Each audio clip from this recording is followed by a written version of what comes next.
Di tengah perang Iran dengan Amerika Serikat Israel, serangan menyasar pasukan perdamaian UNIFIL di Lebanon, saudara. 1 anggota TNI gugur dan 3 lainnya luka-luka.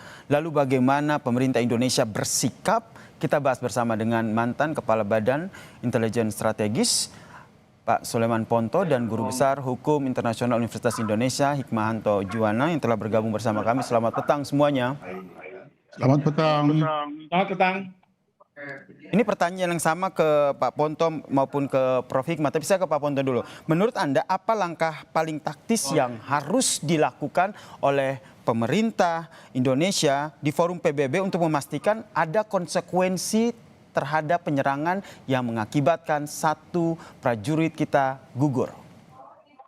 Ya, paling pertama-tama saya ucapkan dulu bela sungkawa atas meninggalnya 1 prajurit yang ada di UNIFIL sana. Semoga arwah beliau dapat tempat yang sesuai dengan amal ibadahnya. Lalu apa yang harus dilaksanakan oleh pemerintah ini? Tentunya pertama-tama menyelidiki apakah serangan itu memang serangan diarahkan ke situ ataukah ke tempat lain. Dan kalau itu memang diarahkan ke tempat itu, tentunya harus mengajukan protes kepada di Dewan PBB. Karena pasukan PBB itu memiliki imunitas. Sehingga kalau memang itu serangan diarahkan ke sana, pemerintah harus melaksanakan protes keras begitu. Baik, protes keras harus disampaikan. Prof, seperti apa tanggapan Anda? Yang ada apa yang dilakukan oleh Kementerian Negeri melalui kita tindakan dari Israel serangan ke Lebanon dari apa yang dilakukan oleh Menlu menyebut kata Israel. Padahal kita sudah tahu serangan ini. Mohon maaf Pak Prof. Hikmah. Prof. Hikmah, mohon maaf saya potong terlebih dahulu. Nampaknya ada gangguan audio. Mohon diperbaiki terlebih dahulu, Prof. Hikmah. Oke, saya ke Pak Soleman Ponto lagi. Oke, saya ke Pak Soleman Ponto sambil memperbaiki jaringan komunikasi kita dengan Prof. Hikmah. Pak Soleman Ponto, protes keras ini harus dalam bentuk apa? Karena tidak bisa begitu. Bentuk konkret apa yang menurut Anda harus dilakukan oleh pemerintah Indonesia? Surat itu kan nanti dari Kementerian Luar Negeri akan memberikan kirim surat kepada PBB untuk bentuk protes itu. Itu ada surat diplomatik ke sana begitu. Kemudian? Ya disampaikan aja itu surat diplomasi dari Menteri Luar Negeri kepada PBB ke sana. Bahwa kami memprotes keras atas serangan apabila benar serangan itu memang diarahkan kepada pasukan pengawal PBB. Padahal pasukan perdamaian PBB ini kan untuk perdamaian. Mengapa diserang kalau betul-betul itu diserang? Sehingga memang PBB harus menurunkan tim pencari fakta mungkin untuk melihat apakah memang serangan itu disengaja untuk menyerang pasukan PBB. Begitu. Oke, sembari menunggu seperti yang Anda sampaikan tadi, nanti akan ada tim investigasi dari PBB yang harus melakukan investigasi terkait dengan serangan ini begitu. Menurut Anda, apakah juga perlu ada evaluasi terkait dengan penempatan prajurit-prajurit TNI pada prajurit misi perdamaian dunia ini, tepatnya di Lebanon? Ya kalau itu kan risiko. Jadi kalau kita sudah Indonesia kan punya tugas juga ikut melaksanakan ketertiban dunia. Salah satunya dengan mengirim tim ke Lebanon seperti ini. Nah sehingga apabila situasi Lebanon sudah tidak kondusif lagi, di mana PBB juga tidak bisa melindungi, dan dari serangan-serangan Israel yang katanya kepada Hizbullah tapi menyasar ke situ, ya tentunya ada baiknya dipertimbangkan untuk ditarik. Tetapi ini tentunya sangat berkepentingan adalah pemerintah. Kalau pemerintah memang masih ingin mempertahankan ikut melaksanakan ketertiban dunia di sana, ya bagaimana pemerintah melihat begitu. Kalau dari Anda sendiri melihatnya akan seperti apa langkah yang diambil oleh pemerintah? Seperti yang tadi disampaikan bahwa ini harus mengirimkan surat protes keras terhadap satu anggota TNI kita yang gugur di sana. Iya, karena sudah ada yang jatuh gugur seperti ini, kalau patik lagi kepada Israel, tapi juga tidak punya bisa sanksi, mau ngambil sanksi apa, fisik ya, paling diplomasi lagi. Kalau fisik juga PBB tidak punya kemampuan untuk mengambil tindakan fisik. Oke, saya ke Prof. Hikmanto Juwana yang juga telah bergabung. Prof. Hikmah, jelas suara saya? Ya, jelas. Prof. Hikmah, selain seperti yang disampaikan oleh Pak Sulaiman Ponto tadi, protes keras harus kita sampaikan begitu karena ini sudah merenggut satu nyawa dari prajurit TNI kita. Menteri Luar Negeri juga bilang bahwa meminta seluruh pihak untuk melakukan deeskalasi, kembali ke meja perundingan. Anda melihatnya dengan penyampaian tersebut, realisasinya akan seperti apa? Jadi begini, pertama adalah kan pasukan kita ini sudah di BKO-kan ya, di bawah kendali dari pihak UN. Dengan demikian, kalau sudah di BKO-kan, maka ini menjadi tanggung jawab dari Perserikatan Bangsa-Bangsa. Pada tahun 1949 ada kasus di Israel juga pada waktu itu dilakukan oleh Israel terhadap pejabat dari Perserikatan Bangsa-Bangsa, dan kemudian Perserikatan Bangsa-Bangsa lah yang akan menuntut pihak yang bertanggung jawab, negara yang bertanggung jawab. Dalam hal ini pada waktu itu Israel yang dimintakan pertanggungjawabannya. Jadi ini yang harus dilakukan oleh Perserikatan Bangsa-Bangsa. Pertama adalah tidak melalui Dewan Keamanan atau lewat Majelis Umum PBB, bukan, tapi lewat Sekretariat Jenderal. Sekretariat Jenderal akan meminta kepada Israel untuk melakukan investigasi. Dan kemudian yang kedua, untuk memastikan siapa sebenarnya yang harus bertanggung jawab dalam insiden ini. Ketiga, apakah ada kesengajaan dari pihak Israel melakukan serangan ke UNIFIL, ya, karena UNIFIL ini sebenarnya Israel ini. Dan bagi kita Indonesia, selain mengecam, tentu kita harus menyuarakan hal ini ke dunia bahwa tindakan Israel ini adalah tindakan yang kejam, ya, tidak sesuai dengan aturan hukum internasional. Bahkan bila perlu, Bapak Presiden menegaskan bahwa kita tidak akan mengirim pasukan kita ke Board of Peace kalau misalnya tindak tanduk dari Israel ini seperti yang dilakukan pada hari ini, ya, yang membahayakan ketika mau seperti. Oke, jadi menurut Pak Prof. Hikmah harus benar-benar menyuarakan apa yang menjadi protes dari bangsa Indonesia begitu ya terhadap serangan yang menewaskan satu prajurit TNI di Lebanon ini. Saya ke Pak Sulaiman Ponto. Pak Ponto, ya, sebagai mantan Kepala Badan Intelijen Strategis begitu, Anda membacanya seperti apa dalam serangan ini? Apakah memang sengaja menargetkan tentara perdamaian UNIFIL atau memang ini ketidaksengajaan?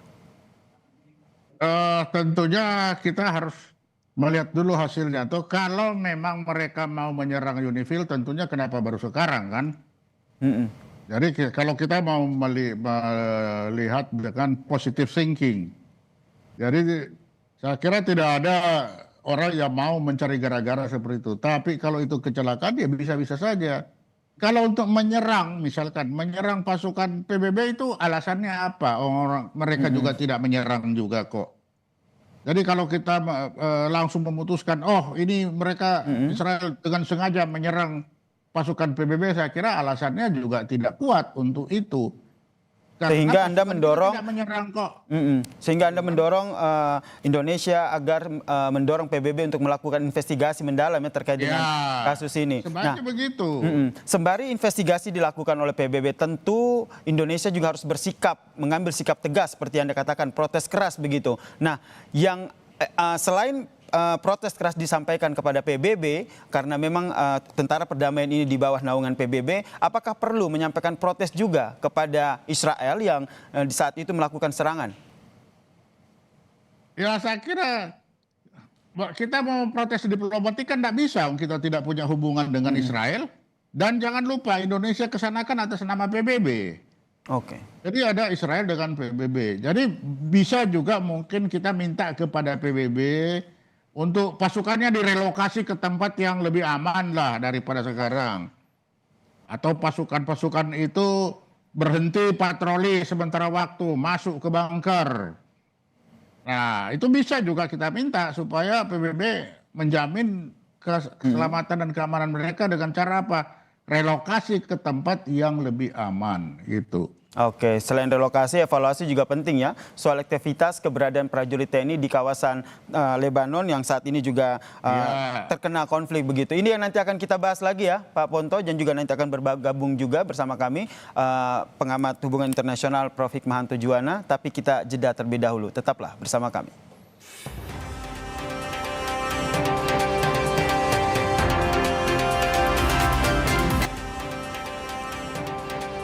Saudara, pihak keluarga di Kulon Progo, Yogyakarta menyiapkan kedatangan jenazah almarhum Praka Fahrizal yang gugur akibat serangan Israel di Lebanon. Praka Fahrizal terkena pecahan artileri saat sedang bertugas. Suasana duka, saudara, menyelimuti kediaman orang tua Praka Fahrizal Ramadan di Pedukuhan Ledok, Sidorejo Lendah, Kulon Progo, Yogyakarta. Sejumlah tetangga berdatangan untuk melayat. Praka Fahrizal merupakan personel Yonif 113 Jaya Sakti yang gugur saat menjalankan misi perdamaian di Lebanon. Almarhum terkena pecahan artileri saat Israel menyerang Lebanon Selatan. Praka Fahrizal, saudara, meninggalkan satu orang anak dan istri yang masih berada di asrama militer Aceh. Menurut pihak keluarga, saudara, almarhum akan dimakamkan di kampung halaman di Kulon Progo. Ceritanya kena bom itu di mana? Di Lebanon. Rencana dimakamkan di sini benar atau? Ya, di sini dimakamkan, mau di sini kan tadi dari Kodim sudah tanya. Besok nanti makamnya di makam pahlawan atau di makam umum. Nah, saya matur sama keluarga makamnya di umum saja. Masih bergabung bersama kami dalam dialog ini, saudara, mantan Kepala Badan Intelijen Strategis Sulaiman Ponto dan juga Guru Besar Hukum Internasional Universitas Indonesia Hikmahanto Juwana. Saya ke Prof. Hikmah begitu. Baik Pak Prof. Hikmah maupun Pak Sulaiman Ponto sepakat protes keras harus kita sampaikan kepada PBB karena UNIFIL ini di bawah naungan PBB. Tapi menurut Anda, Prof, apa langkah yang juga harus diambil oleh Indonesia untuk menyampaikan protesnya, kecamannya terhadap Israel yang menyerang Lebanon ini? Ada 3 hal yang kita harus lakukan. Kemarin atau hari ini sudah ada kecaman dari Kementerian Luar Negeri terhadap serangan yang dilakukan oleh Israel, begitu ya. Dan ini kita perlu investigasi seperti pada waktu pihak Amerika Serikat melakukan serangan ke sekolah anak-anak perempuan di Iran, itu kan juga mereka minta untuk dilakukan investigasi. Bahkan netizennya atau mungkin hackers dari Iran itu bisa menemukan siapa pelaku dari Amerika Serikat ya yang melakukan tindakan ini.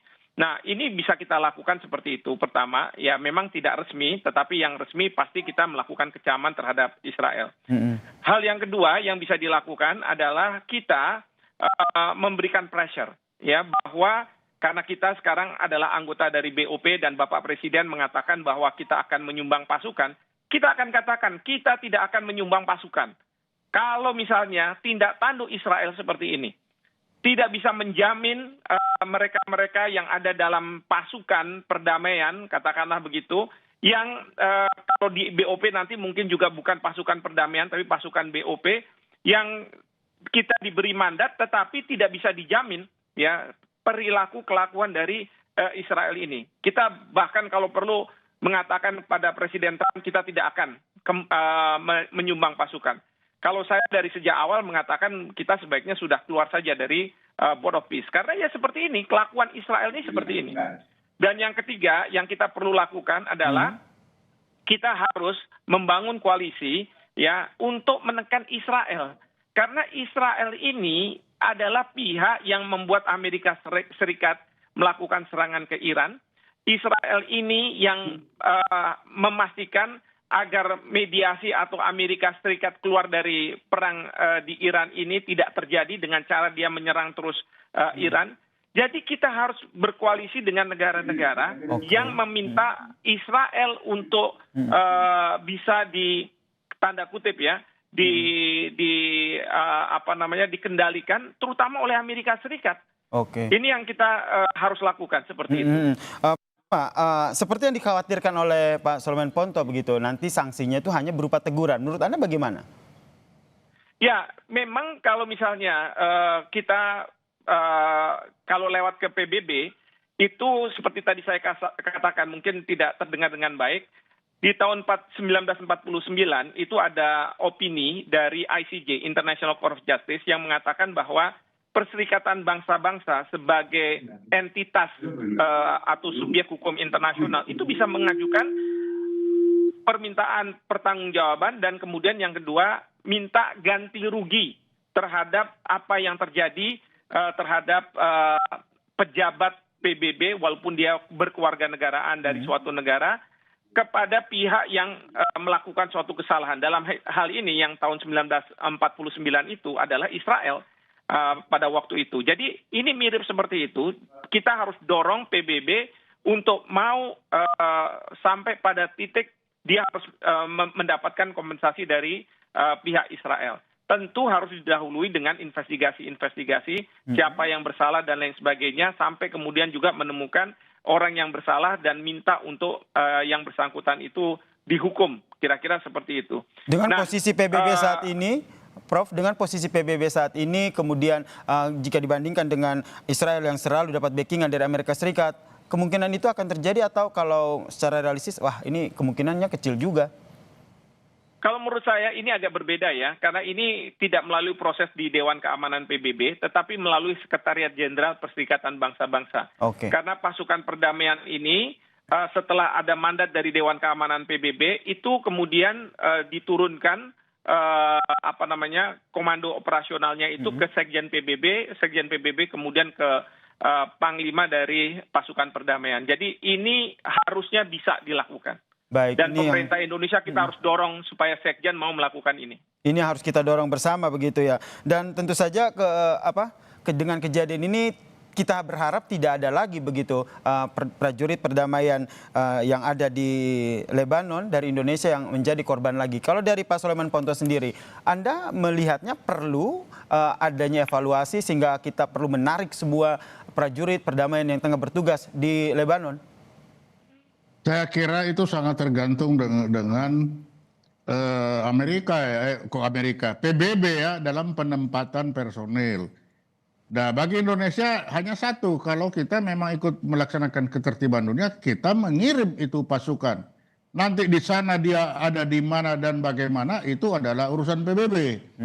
Jadi PBB lah yang harus bisa bertanggung jawab keamanan dari pasukan yang dia kirim ke sana. Jangan lupa pasukan kita itu bukan pasukan Indonesia, tapi kan pasukan PBB yang berasal dari Indonesia, begitu. Baik, sehingga perlu ada evaluasi begitu ya, tergantung dari bagaimana nanti yang dilakukan oleh PBB. Sebenarnya dari Pak Soleman Ponto sendiri, sepengetahuan Anda, aturan pengamanan dalam penempatan pasukan perdamaian di tengah daerah konflik seperti di Lebanon saat ini, itu seperti apa? Itu PBB sudah punya standar operation prosedur ya, dia taruh di tempat-tempat yang memang aman, di mana tempat-tempat yang tidak diserang, tidak akan atau kecil kemungkinan diserang oleh Israel seperti itu, tempat pemukiman penduduk. Nah, tetapi ya peluru itu tidak punya mata, dia suka-suka jalan sendiri. Nah, ini seperti ini yang terjadi. Tapi yang jelas tentunya PBB sudah memperhitungkan tempat-tempat itu aman untuk semua personil. Tapi ketika ada perkembangan di lapangan, ya itu risiko.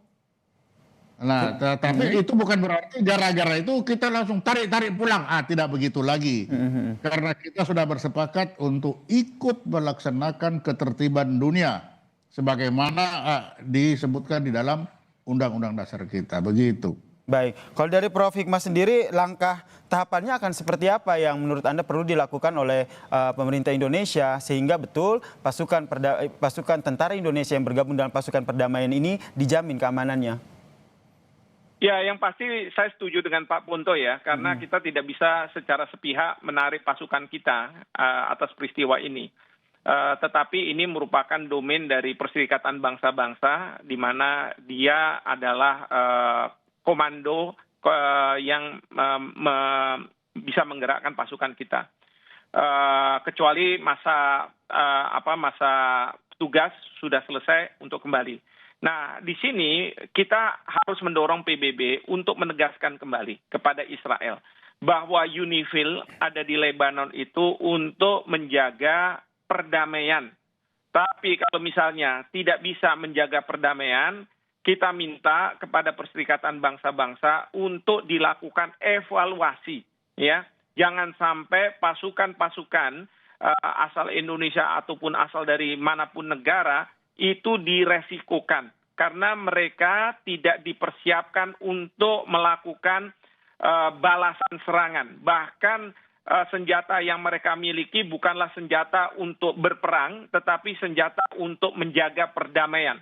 Jadi ini harus disampaikan kepada Perserikatan Bangsa-Bangsa, dan biar nanti kemudian mungkin Dewan Keamanan yang akan melakukan evaluasi, dan kalau misalnya harus diakhiri itu dari Perserikatan Bangsa-Bangsa. Dan tentu kalau diakhiri ya pasukan kita akan kembali ke tanah air. Sekali lagi pasukan kita ada di Lebanon untuk menjaga perdamaian dan tidak dilengkapi untuk kemudian berhadap-hadapan dengan Israel. Dan kemudian langkah berikutnya dari pemerintah kita adalah memberi ketenangan kepada masyarakat kita. Karena saya tahu bahwa masyarakat kita mayoritas beragama Islam dan kemudian mungkin ada sensitivitas tertentu apabila Israel melakukan suatu tindakan, apalagi terhadap warga negara kita. Jadi saya mohon kepada pemerintah untuk cepat melakukan komunikasi yang baik, memberi pemahaman kepada rakyat agar rakyat kemudian tidak melakukan penghakiman terhadap apa yang dilakukan oleh Israel. Seperti itu. Baik, kita nantikan seperti apa langkah taktis yang nantinya diambil oleh pemerintah Indonesia. Sembari kita juga masih menunggu ya sebenarnya apa keterangan yang disampaikan oleh Israel yang melakukan penyerangan ini. Terima kasih mantan Kepala Badan Intelijen Strategis Pak Soleman Ponto dan juga Guru Besar Hukum Internasional Universitas Indonesia Hikmahanto Juwana telah bergabung dan memberikan perspektifnya di Kompas Petang. Salam sehat semuanya. Terima kasih. Salam sehat, terima kasih. Prof, selamat sore. Usai jeda, saudara, Kompas Petang akan hadir dengan informasi militer Iran merilis rekaman serangan drone yang mengincar beberapa lokasi strategis di Israel, termasuk fasilitas radar Israel.